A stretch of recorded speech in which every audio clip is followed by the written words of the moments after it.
It started with an email, just one at first, then 3, then 8 within a week. They all said the same thing in different words. The service has gone downhill. The manager yelled at a waitress right in front of my kids. Your staff used to smile, now they look like they're surviving. Evan Brooks read every single one twice. He wasn't just the CEO of Brooks & Sons, a small chain of diners scattered across 3 states. He was the son of the man who built them. His father used to say, "You can fake charm, Evan, but you can't fake care." That sentence had been printed on every employee manual since the day the first diner opened in 1984. And now, nearly 40 years later, something had cracked. The complaints all pointed to one location, the very first diner, the one with the peeling leather booths and the old jukebox that still ate quarters, the one that still felt like home. So Evan made a decision. He didn't call a meeting, he didn't send a memo. Instead, he shaved his beard, left his Rolex in a drawer and walked into that diner on a rainy Tuesday morning with a plain t-shirt and jeans. Not as the CEO, but as the new guy who'd applied online for the dishwasher position. Name, Evan Miles. Experience, none. References, happy to provide upon request. The manager didn't even blink when he handed in the form, just said, "Hope you're not scared of grease traps." He wasn't. What scared him more was what he might find. And on his very first shift, scrubbing plates in the steamy back kitchen, he heard a voice through the service window. "Table 4 needs a refill, and can someone please tell Carl to stop barking at the staff like we're dogs?" A woman's voice, calm but cracked around the edges, tired, too tired for someone her age. He peeked through a small gap between the shelves and saw her. Brown apron, messy ponytail, and shoes that had clearly been through too many doubles. Her name was Jen, he'd learn later. And she was about to show him more about his business than any spreadsheet ever could. The kitchen smelled like burnt toast and fryer oil. Evan stood by the triple sink, steam rising around him, sleeves rolled up as he scraped hardened egg yolk off a skillet that looked older than him. He didn't complain. He didn't flinch when the water ran cold or when his fingers turned red from scrubbing. He was here to listen, and the walls were already talking. That first day, he kept his head down and ears open. Jen was everywhere, refilling drinks, wiping down booths, sliding plates across the counter with a tired smile and a "let me know if you need anything, hun." And every time she passed by the manager, Carl, the air got colder. Carl didn't yell, not at first. His voice was low, quiet even, but sharp like broken glass. "Clocked in 2 minutes late again, huh? That smile better not come with attitude. Move faster, you're making us look bad." Evan watched her flinch every time. Not enough to be obvious, just enough to make your heart twist. She never talked back. But when she thought no one was watching, Evan caught her rubbing her temples behind the ice machine. He caught her hands shaking as she reloaded the sugar caddies. He saw her eyes, glassy, quiet, exhausted. And he started taking mental notes. Halfway through his shift, a younger guy named Leo stepped into the kitchen. Tall, dark hoodie under his apron, hands full of plates. "Carl wants this redone, says the toast's too dark." Evan glanced at the plate. The toast wasn't burnt, just toasted, like toast is supposed to be. Leo sighed. "Welcome to the circus, new guy." Evan smiled faintly. "Evan," he said. "And yeah, starting to see the juggling act." Leo chuckled, then leaned in and lowered his voice. "If you're smart, don't get in Carl's way. He's been here forever, thinks he owns the place. Don't ask questions, don't take sides. And whatever you do, don't try to defend Jen. That's a one-way ticket to misery." He walked off before Evan could respond, but it was too late. Evan was already paying attention, and by the end of that shift he'd seen enough to know something was broken. He didn't just see a tired waitress. He saw someone holding up an entire place with her bare hands while being slowly crushed from the inside. And he knew deep down this wasn't going to be just a one-day visit, because something about Jen reminded him of his mum, who once worked doubles just to buy him a used bike. So the CEO kept his apron on, and the dishwasher stayed. The second day, the rain had stopped, but the mood inside the diner hadn't lifted. Evan showed up 15 minutes early. No one noticed. He didn't mind. The prep cook gave him a nod and pointed to the dish bins piled high by the back door. He got to work. Out front, Jen was already in motion. Hair tied back tighter today, makeup covering the dark circles, but nothing could hide the way her shoulders sagged. She smiled at customers, just like before. But even from the back, Evan could feel the difference. That smile had started to crack. Around mid-morning, the tension in the air thickened. It started when Carl walked in. Not rushed, not stressed, just smug. He leaned against the counter, coffee in hand, and barked orders like he was rehearsing for a bad reality show. "Refill on table 2's OJ. Jen, you're slacking.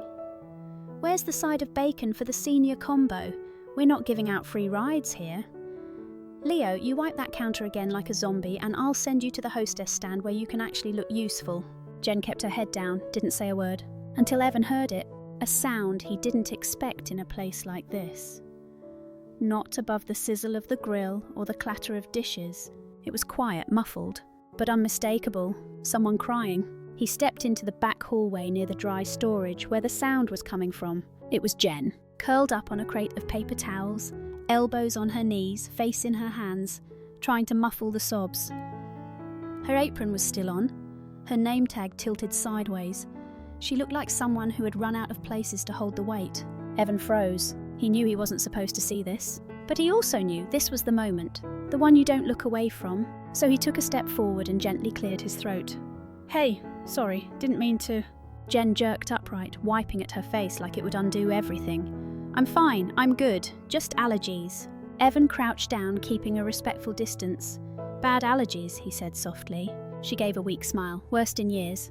There was a silence, the kind that hums between people who know pain too well.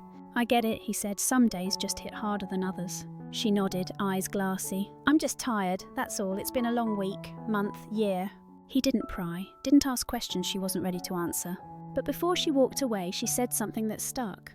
"Sometimes I think, if I quit, no one would even notice. Not Carl, not corporate, maybe not even the customers." And then she forced a smile, stood up and went back to the front. But Evan noticed. And for the first time, he didn't just feel disappointed in Carl. He felt ashamed that a place built by his own family could leave someone like Jen feeling invisible. And that night, after the shift ended and the lights went out, he sat in his car, stared at the rain on the windshield, and made a promise. He wouldn't let her cry behind that door again. The next morning, Evan didn't show up early. He showed up with a purpose. Before walking into the diner, he sat in his truck, pulled out his phone, and made a quiet call to his assistant. "Can you pull the last 6 months of employee evaluations for the Franklin location?" Pause. "And the exit interviews, especially anyone who left under Carl's management." His assistant didn't ask questions, just said, "Got it," and hung up. By the time Evan walked through the back door, apron already tied, the rhythm of the kitchen had started without him. But something was different today. Carl was louder. It wasn't what he said, it was how often he said it. Every 5 minutes there was a jab, a correction, a sarcastic comment. Jen dropped a spoon and flinched like she'd broken a window. Leo rolled his eyes when Carl walked past, muttering something under his breath that Evan didn't quite catch, but he saw the clenched jaw. Then it happened. A plate came back from a table, cold eggs. Carl didn't just blame the cook, he blamed Jen for not moving fast enough. "Maybe if you spent less time chatting and more time delivering, we'd have hot food out for once," he snapped, loud enough for the guests at table 6 to glance up. Jen's face went pale, but she didn't argue. She took the plate, apologised, disappeared into the kitchen. Evan followed, keeping his distance, and that's when he saw Leo step up. He didn't raise his voice, didn't get in Carl's face, but he stood in front of Jen, like a quiet wall. "That wasn't her fault," Leo said, flat but firm. Carl narrowed his eyes. "You want to be next?" Leo shrugged. "I'm already next, right? No one lasts long here." Evan felt something shift. It wasn't just about Jen anymore.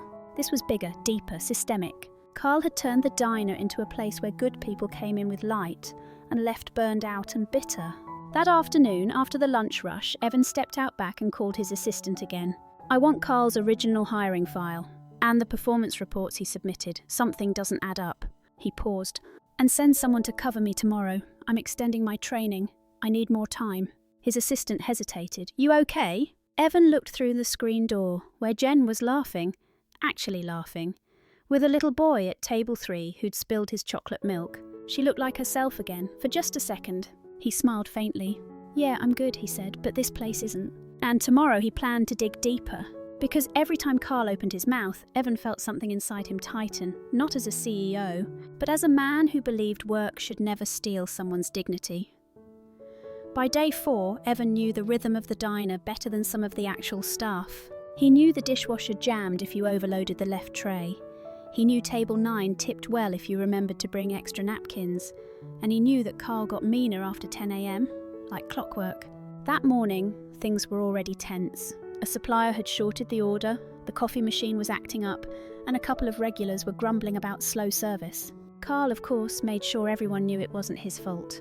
"You people think this place runs on magic?" he barked. "It's not my job to babysit every mistake." Evan, from behind the sink, kept his face blank but his ears wide open. It wasn't just what Carl said, it was the way everyone around him tensed.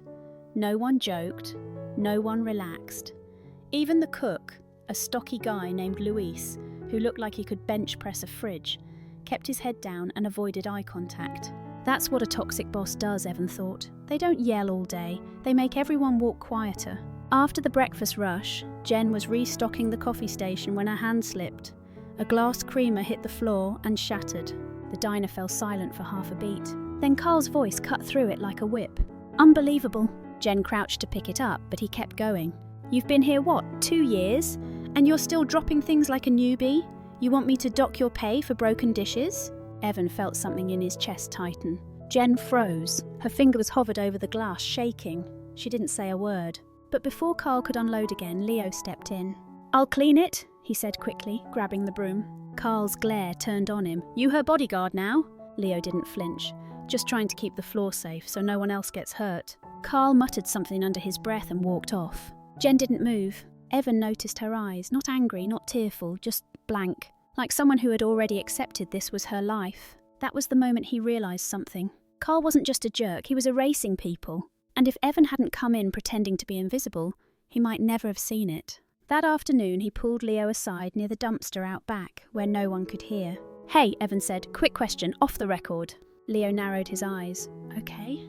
Why are you still here?" Leo gave a bitter laugh. "That obvious, huh?" Evan shrugged. Leo leaned against the wall. "Because I need the paycheck. Because I'm helping my sister with college. Because no one's hiring guys with a GED and a sketchy past." He paused. "And because someone's got to keep an eye on Jen." Evan stared at him. Leo shrugged. "She doesn't know it, but she keeps this place standing." And Evan believed him. That night, back in his hotel room, Evan opened his laptop and stared at the employee files his assistant had sent. Carl had glowing reviews, 0 complaints, nothing but praise. And yet 6 former employees had quit under him in the past year. Something didn't add up. So Evan made another call. "I need to meet with the regional manager," he said. "In person, tomorrow morning." Pause. "Oh, and book a one-way ticket for Carl's replacement, just in case." Because the next time Carl crossed the line, it wouldn't be just the dishwasher watching. It would be the man who owned the building. The next morning felt different. There was a heaviness in the air, like the diner itself knew something was coming. Even the coffee brewed slower, or maybe it just felt that way. Evan showed up 10 minutes early again, this time with a notebook tucked in his back pocket, not for show, for memory. He had a plan now, but like all plans, it had to start with patience. Carl walked in late, again. Sunglasses still on indoors, holding a to-go cup from some fancy cafe down the street, which said enough about how much he respected the place he was supposed to be running. "Morning, team," he said flatly without looking at anyone. No one replied. Evan noticed Jen glance up from the register and immediately turn her eyes back down. Leo didn't even bother pretending to greet him. The shift moved on like a slow leak. Orders came in, plates went out, tension stayed. Then just before noon, it happened. An elderly couple walked in. Regulars, Evan gathered from how Jen greeted them. She brought them water, menus, and a soft smile that looked more real today. She even bent down to help the older man adjust his cane before he sat. But 10 minutes later, Carl noticed they hadn't ordered yet. He stormed over, scanned the table, and looked at Jen like she'd dropped a baby. "Why are they still sitting there with empty hands?" Jen blinked. "They said they needed a few minutes. I was just about to—" "Don't waste time making excuses," Carl snapped, loud enough for 2 tables nearby to turn their heads. "You've been here long enough to know how this works. We don't coddle customers." The old woman looked startled. Her husband shifted uncomfortably. Jen opened her mouth to respond, but froze. Evan stepped out from behind the dish pit, not as a dishwasher, as a man who'd had enough. "Carl," he said, calm but sharp. "Can I talk to you in the office?" Carl turned, annoyed. "Who even are you?" Evan reached into his back pocket and pulled out his employee badge, his real one. The laminated card that read, Evan Brooks, CEO, Brooks & Sons Hospitality Group. Carl's mouth opened, then shut again. His face went pale. The entire diner went silent. Jen dropped the pen in her hand. Leo stepped back like someone had pulled a fire alarm. Evan gave Carl a look that didn't need raising his voice. Now, he said simply. They walked to the office in the back. No one moved. No one spoke. The only sound was the kitchen clock ticking too loud. Behind the closed door, Evan didn't yell. He didn't need to. He placed the notebook on the desk and opened it, flipping through pages. Do you know how many staff members quit under you in the last 12 months? Carl sat stiffly. I don't... 6, Evan cut in. 4 of them cited a hostile work environment. 2 left without notice. 1 sent an email that never got a reply. Carl swallowed hard. Evan continued. I've been here for 4 days. I've watched you humiliate, belittle, and intimidate the very people who hold this place together. He leaned forward, and you almost made Jen believe she didn't matter. Carl opened his mouth, but Evan held up a hand. I'm not here to argue. I'm here to fix what I let slide for too long. Then he stood.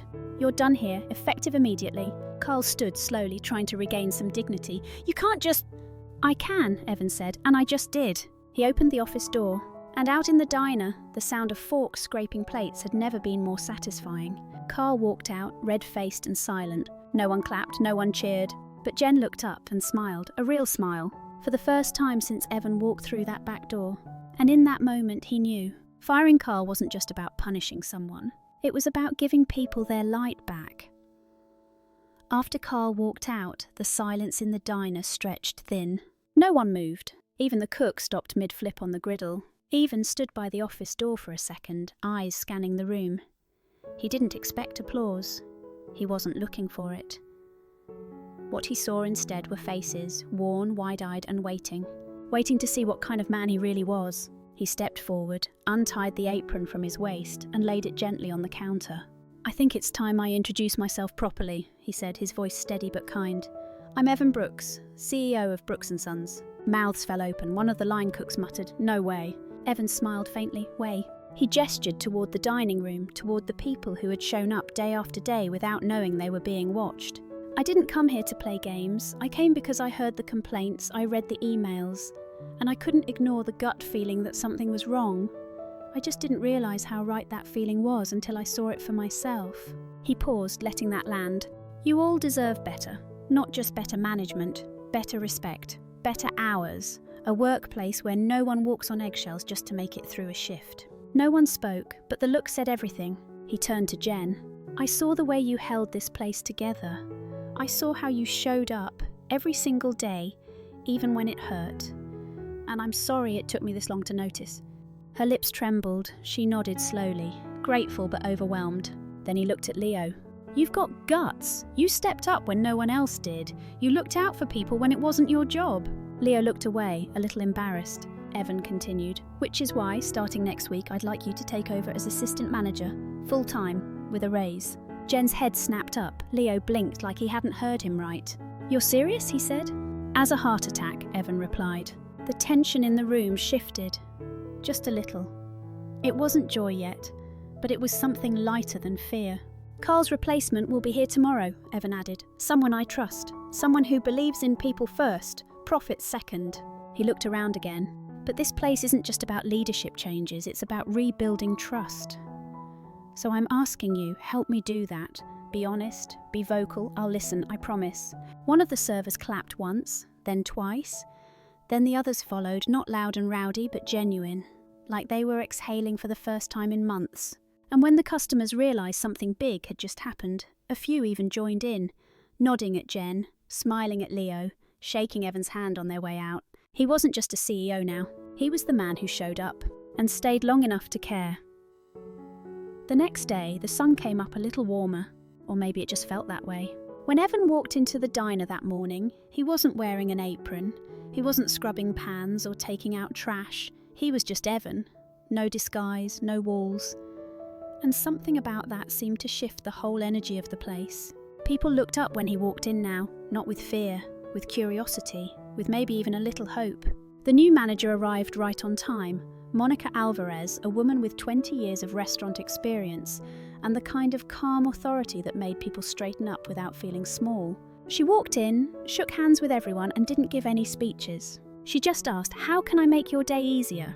And just like that, people started breathing easier. Evan stayed in the background for most of the morning, watching, listening, not to catch anyone messing up, just to see what happened when you gave people room to be human. Jen was different, still quiet, still focused, but lighter. Her smile reached her eyes again. She laughed with the cook when a pancake landed sideways on the plate. She patted a little girl's hand when she spilled syrup and whispered, "Happens to the best of us, sweetheart." Leo looked like a guy still trying to believe it wasn't all a dream. He kept checking the new schedule Monica had posted on the wall. 2 days off a week, no more back-to-back doubles, real breaks. Evan caught him staring at it once, shaking his head.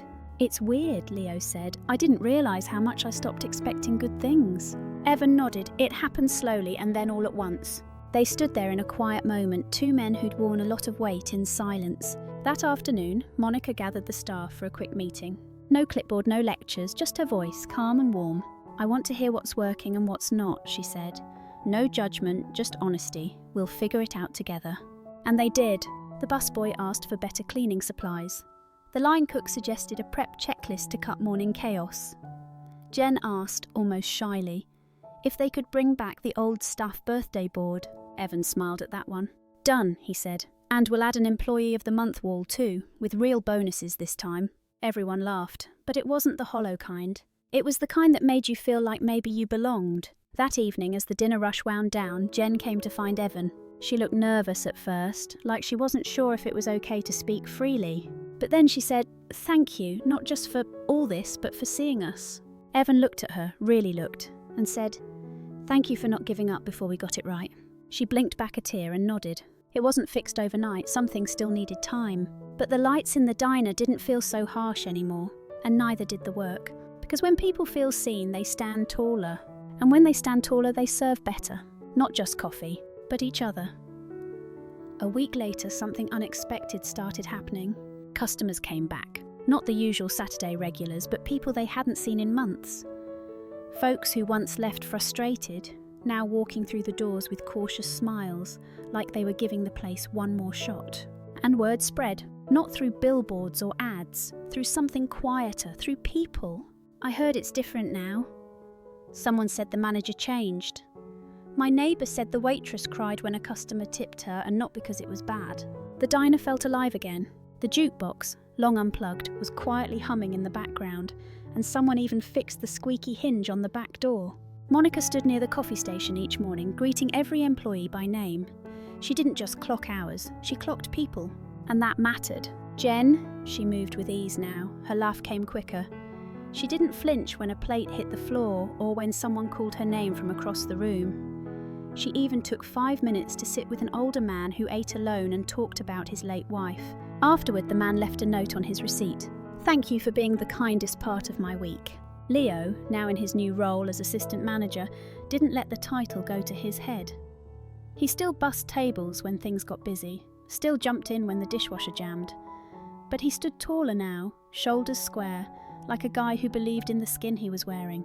One afternoon, Evan watched from a corner booth as the entire team navigated a slammed lunch rush. Short one server, down a cook, and still running like a well-oiled machine. He noticed something else too. They were laughing, joking between orders, backing each other up, a high five here, a wink there, the kind of stuff that doesn't show up on spreadsheets, but makes all the difference. When the rush died down, Evan caught Monica refilling salt shakers. "You're doing a great job," he said. She smiled, brushing hair from her face. "They're doing the job, I'm just making space for it." Evan nodded. Later, as he stood outside the front door about to head out, he noticed something taped to the inside of the diner window. A handwritten sign, not from him, not from corporate. Just 4 words in bold marker. "We missed this place." That's when it hit him. This wasn't just about saving a business. It was about rebuilding belonging. The kind you can't fake. The kind people come back for, even if they don't need a cup of coffee. Just a reminder that good places and good people can come back to life. By the end of the month, the diner looked the same floors, same booths, same chipped counter. But somehow, it didn't feel the same. It felt lighter, like it could finally breathe again. Evan had been coming in less and less, slipping in during slow hours or stopping by early in the mornings before the coffee pots even started brewing. Not to manage, not to inspect, just to see. To feel, and what he saw made him smile every time. He saw Monica training a brand new server with patience and grace, showing her how to carry plates without burning her wrists. He saw Jen laughing, full on, shoulders back, unfiltered, when Leo told a terrible joke while flipping menus at the hostess stand. He saw the cook from day one, Luis, finally humming along to the radio while chopping onions. It wasn't perfect. Some days were still rough. They ran out of syrup, the fryer shorted. A rude customer threw a fit about crispy bacon. But the difference was in how they handled it, together. One morning, just after sunrise, Evan walked in and found Jen pouring herself a cup of coffee, humming softly to herself. She looked up and smiled. "Didn't expect to see you this early." "I could say the same," Evan replied. She leaned on the counter, steam curling around her mug. "Can I ask you something?" "Sure." "Why did you come here? I mean, not just to check in, why did you really come?" Evan paused, looked out the window at the soft orange light bleeding through the sky. "Because I forgot what it felt like," he said. "To be part of something, not above it, not behind a desk, just in it." Jen nodded slowly. "Well," she said, "we're glad you did." They stood in silence for a beat, the kind that doesn't need to be filled. Then Monica walked in, keys jangling, and gave them both a nod. "Morning, let's make it a good one." Evan handed her a folder. "Final notes, new schedule template, and your official offer letter if you'll still have us." She grinned. "Wouldn't want to be anywhere else." Before leaving, Evan stopped by the door one last time. He turned to the small team already setting up tables, wiping menus, joking quietly between tasks. "I won't be around as much," he said, "but that doesn't mean I'm far. You have my number, you have my trust, and you've got something a lot more valuable now. Each other." Jen lifted her coffee. "To second chances?" Evan smiled. "To second chances." He pushed open the door, walked into the morning light, and didn't look back right away. Not because he was done, but because he finally knew the place would be okay without him. And maybe, just maybe, even better. Because when you fix what's broken, not just the business, but the hearts inside it, you don't need to stick around to see it shine. You just have to give it space to glow. Hey, if you're still here, thanks for spending your time with this story. Honestly, stories like this, they remind me why I started this channel in the first place. We all go through stuff. Some of us get overlooked, some of us show up every day, quietly holding things together, and sometimes we just need someone to notice. If this story made you feel something, anything, I'd really appreciate a like. It tells the algorithm this is worth sharing. But more than that, it tells me that these stories still matter. And if you want to hear more moments like this, more stories that sit with you long after they end, go ahead and subscribe. Leave a comment too if you feel like it. I read everyone. Even just a "hey, I'm here" means more than you know. Thanks again for watching. Take care of yourself and the people around you. See you next time right here on Rain Inside.